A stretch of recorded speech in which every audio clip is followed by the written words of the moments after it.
Today's guest is Larry Shyatt. Larry was the head basketball coach at Clemson University, at the University of Wyoming twice, and then a longtime assistant at the University of Florida, winning a couple of national championships there, at Providence, at Cleveland State, with the Dallas Mavericks of the NBA. Larry is a full-time mentor. He is retired, quote unquote, from basketball, but is still doing a lot of work building into others with his clinics, with calls, with consultant work. Larry just has a mindset of mentorship and how he can help other people get better. He's got a servant's heart, as you'll see come across. Some of our mutual friends that were fun to talk about, Brendan Surr, longtime coach in the NBA and on Chuck Daly's Dream Team staff. It was great to hear Larry's heart as he shares about these things. So Larry, thanks so much for being with me. I really appreciate you being a part of Uncommon Impact. Well, I'm glad to be here, and family is family to me. You and your mom and dad are family, so let's roll. Thanks so much. Well, let me just jump in then. When we talk about leadership, when we talk about what it means to live an uncommon life, who's somebody who impacted you early, who made you start thinking about some of those things? I think the people that I admired the most and respected the most as a youngster were my coaches and teachers. So, it was like about giving, and I'm not sure I had the intellect to do anything else. So I went to college thinking I'm probably going to be either a physical educator or a coach someday. In my vintage, the difference between a high school coach and a college coach was minuscule. I mean, the salaries were quite the same. It was just, do you want to get in a classroom and have your summers off? Or do you want to coach but spend all summer recruiting? Really, those were the trade-offs. But salary, power, all those things associated with, leadership in some degree, they were inseparable. So what made you pick the one where you had to spend your summers recruiting? I sort of thought it was exciting. We had just got married. I got married 24. She was 21. We've been married 51 years, Pam, my soulmate.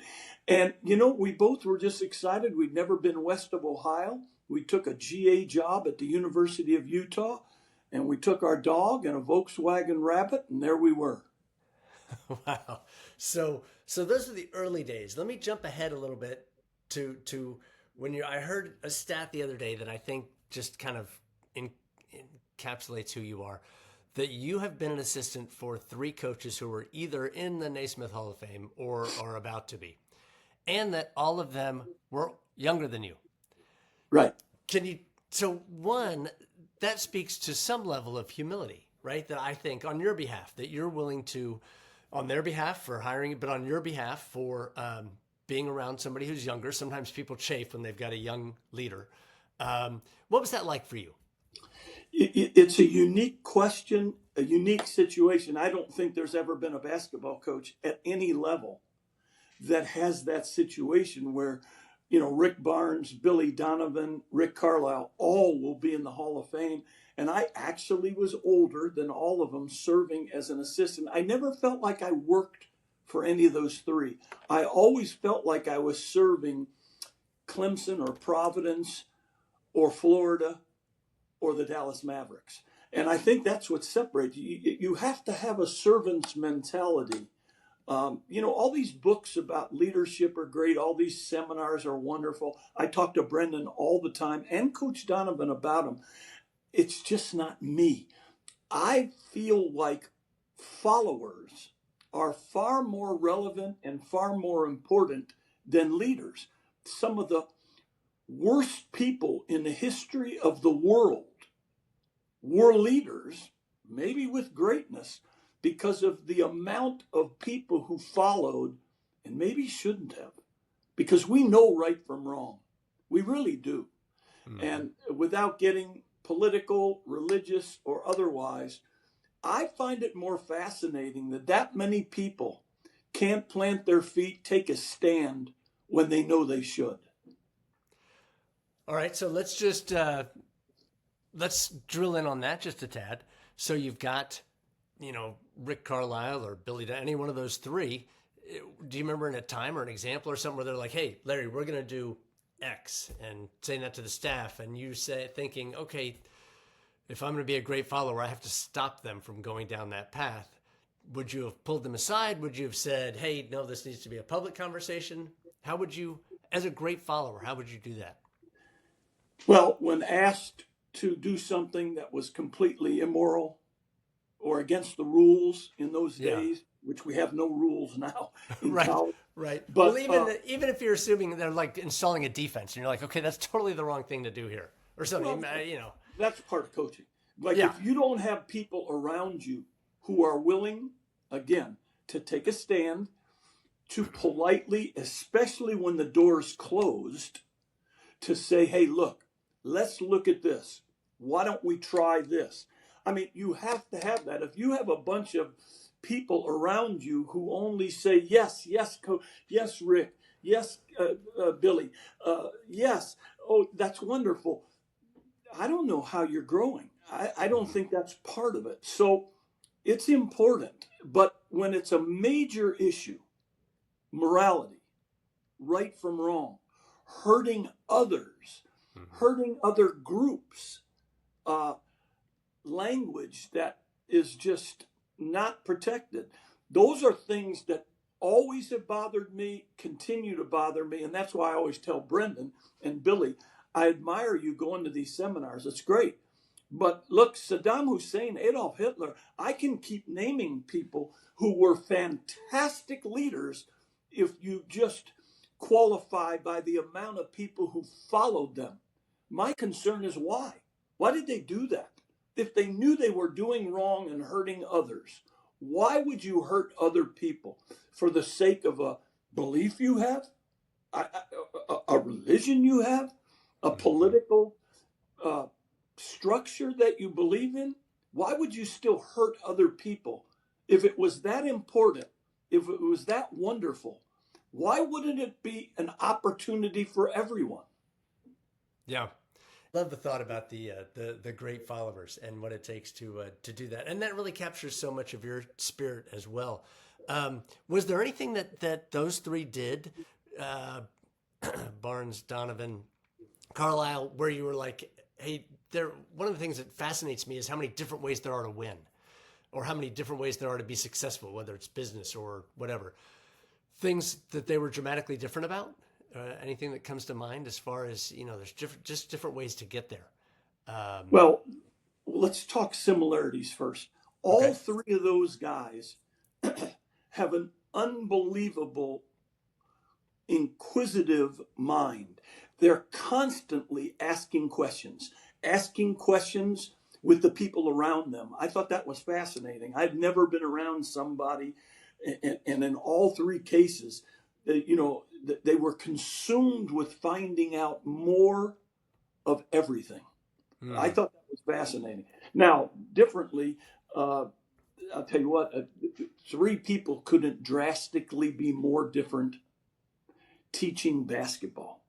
Of course, when Barnesy and I took the Providence job, we were the young kids on the buck. I mean, it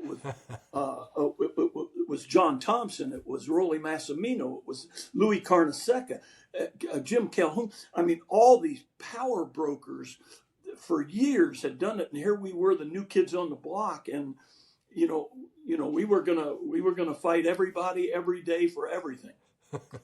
Consequently, with Billy, when I joined Billy, I remember, Shy, come on, we've known each other. And I said, yeah, but Billy, I don't know Anthony Grant and I don't know Donnie Jones. I've never met them. I'll be happy to fly in for a day, 2 days. If they feel good about it and you give me $1 less than them, I have no problem. I'd love to join, but I feel guilty. You win 22, 23 games every year. Coach, I'd be scared we'd mess it up. And it ended up being a blessing. And then in Coach Carlisle's case, I don't know if you're aware of this, when we won it all, the first championship ever in Mountain West history at Wyoming, and cut the nets down, went to the NCAA in 2015. That was it.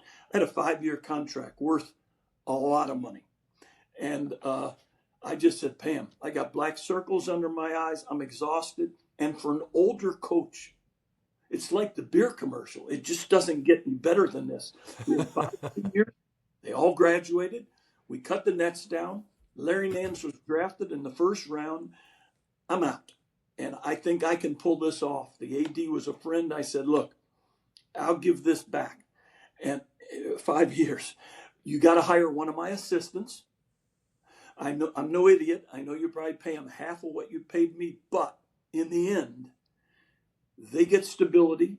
Pam and I can walk with our chins up, and I'm no idiot. You're going to get a lot more money in the department. So it's a win-win. And that's when Coach Carlisle contacted me a week or two later and said, Shy, nobody does that. Nobody does that in this profession. Come to the NBA. You'll love it. I loved him. I loved Cuban. They were so generous. I just wasn't a fit for the NBA. But those were differences of how different leaders and different coaches handle different situations. Yeah, I love that. And the talking about the similarities, I'm so glad you mentioned that. I was with Dave Roberts recently, Los Angeles Dodgers manager, and he was talking about managing the All-Star game and how fun it was to have the best at every position together, and then coaches from different teams. And they'd have these rounders where they'd talk about, oh, really? Well, how do you pitch so-and-so? Or what do you do when somebody's coming at you with fastballs and whatever? And they were just openly sharing, right? Guys who are going to be competing in October were openly sharing and just talking about and asking questions that I don't understand this, or why is this happening? But let me ask you about the $1 less, okay? Because again, Rick Carlisle talked about leaving Wyoming and the nobody does that. Nobody does the $1 less, right? A lot of people would say, no, I'll come, but I need $1 more, right? I need the title of whatever, and I need $1 more to make sure that people understand how important I am. What was your mindset? I mean, I kind of get an idea when you said, I got to get $1 less. My mindset was simply, look, this was a time in my life. I had just been fired at Clemson. You're in the best, by far the best basketball conference in the history of college. And so you feel like it's the most demeaning, embarrassing point in time. You think everybody is aware that you're a loser. So I was pretty down in the dumps at that time. And consequently, this was Coach. I'd known him for years through Providence, and they were really good every year. I hadn't realized that, I guess for 3 or 4 straight years, they had lost in the first round, and he was trying to compound that. And so, like I told him, look, I don't want to mess this up. You guys go 23-8 every year. And so in my mind, I had been an assistant coach 24 years before I ever got my first head job in 97 at Wyoming. And so I knew how important and how tough it was in many cases to be a quality assistant coach. And I also knew that Donnie Jones and Anthony Grant didn't know me. And so I felt like, okay, if I'm going to join this group and we're going to try to elevate this thing even yet another step, that was, to me at least, an appropriate step. Got it. And, to hear Donnie and Anthony and, of course, Billy now talk about it, not only did you not mess things up, but it was you coming in with your expertise and your background and your defense and your, and Billy talks about how much you changed things. And it speaks again to his willingness to be open even at 23-8 to say, okay, there's a better way to do this. And Larry can help us get there. Let me pivot one quick story. I've got to tell you this. Yeah. Because, I was a guy who relied on mostly toughness, defense, rebounding, some of the things that aren't as spectacularly loved in basketball. But a lot of that was because I'd always been at a have-not program.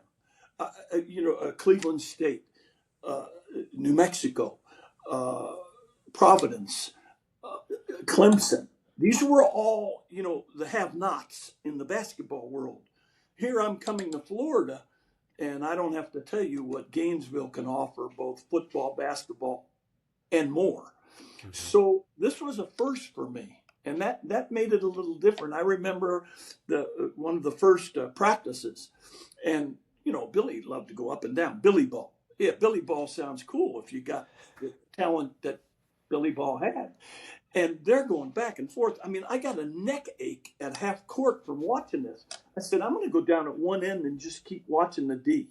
And it was sort of funny at first, but maybe the difference that I had in how I saw things, and maybe just a little bit here and a little bit there. Like, if you can help a little bit, I've tried to always tell people, like, a servant's mentality is sort of like you got to give more and take a little less. So I felt like that coming in, and I just wanted to be a little bit of a helper. Think about this, Nate. When I went to Florida, and yes, I was older than Billy. I'm probably about 12 years older. I don't even know exactly, and I'd already been with Barnesy 9 years, and I was a couple years older than Barnesy.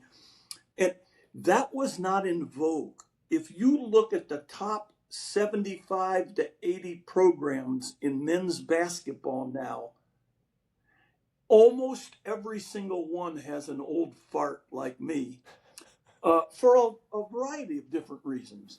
But it was not in vogue then. I think the first was when the old coach from Holy Cross joined Jim Calhoun.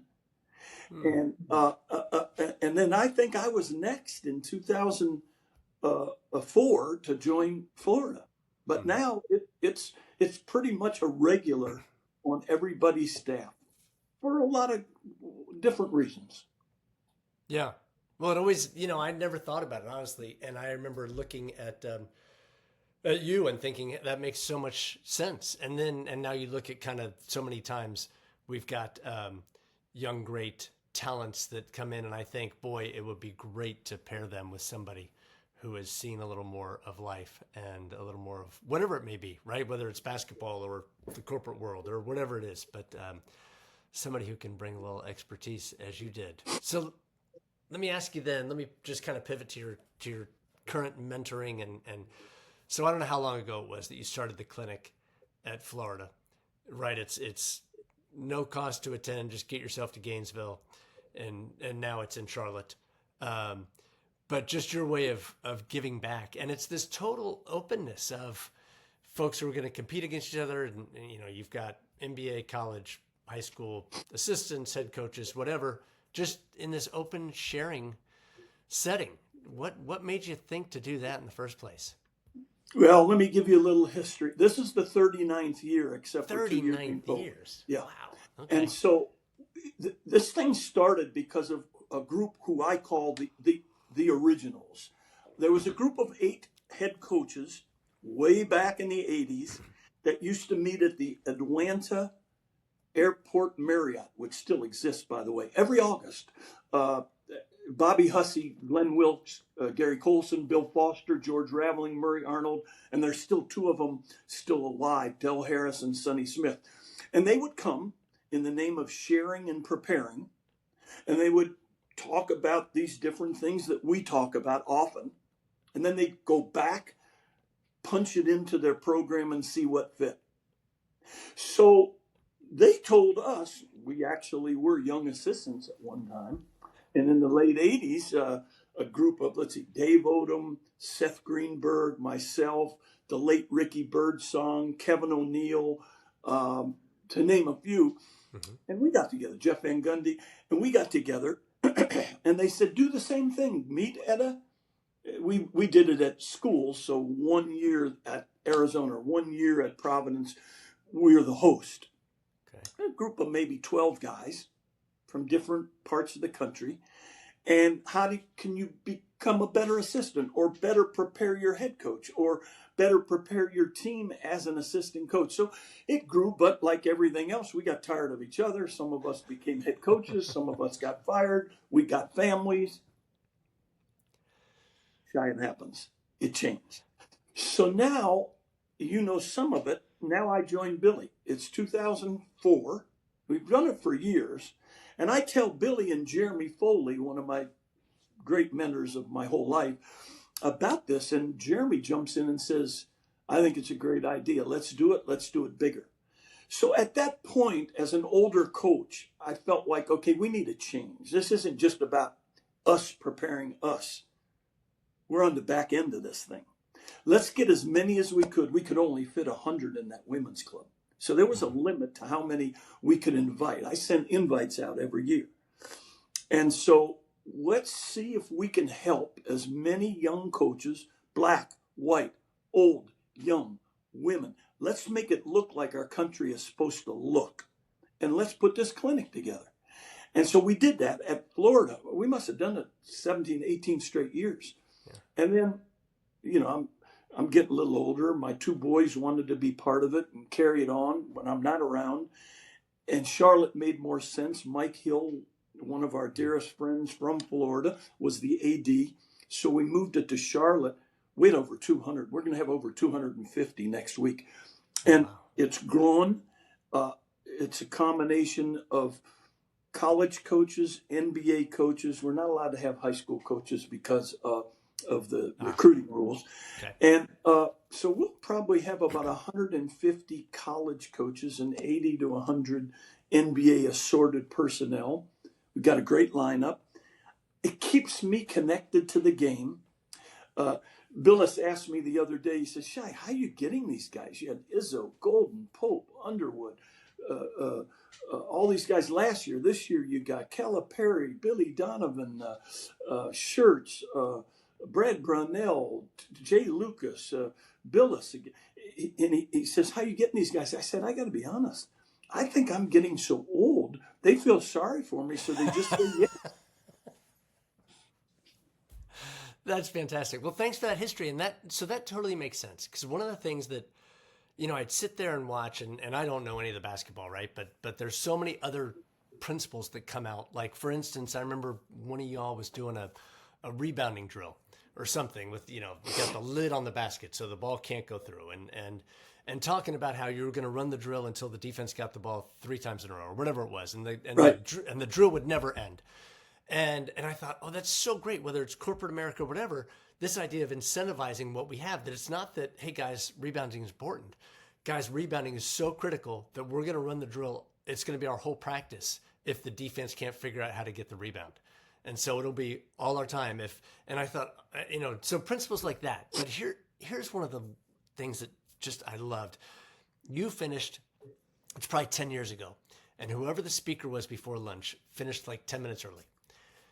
And you got up there and you said, hey, guys, we've got, thanks so much for whoever that was. We've got 10 minutes left. And, you know, we can either head over to the women's club and they may be ready for us. If not, we can mingle for a bit. Or does anybody have anything they want to share? And everybody looks around for a second. And Matt Painter is in the third row of metal folding chairs. You know, he's however tall he is. And he gets himself up and he's like, Larry, if you don't mind. And he shuffles out of and he comes out and he says, there's a drill that a high school coach had recently, and maybe that's why I had high schoolers on the brain. He said, there's a drill I recently saw when I was recruiting, and a high school coach ran it, and I asked him about it, and he told me, and so here, I'm going to start using this, and here it is. And he starts laying out this drill. I have no idea what it was. It made no sense to me being a non-basketball guy.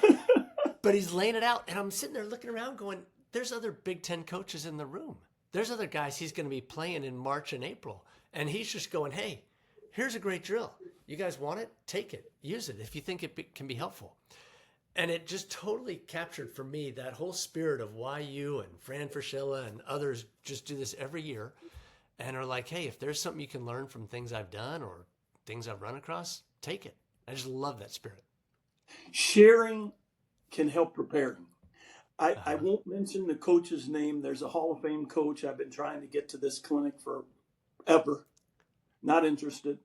Never was into sharing. And that's okay. Everybody's different.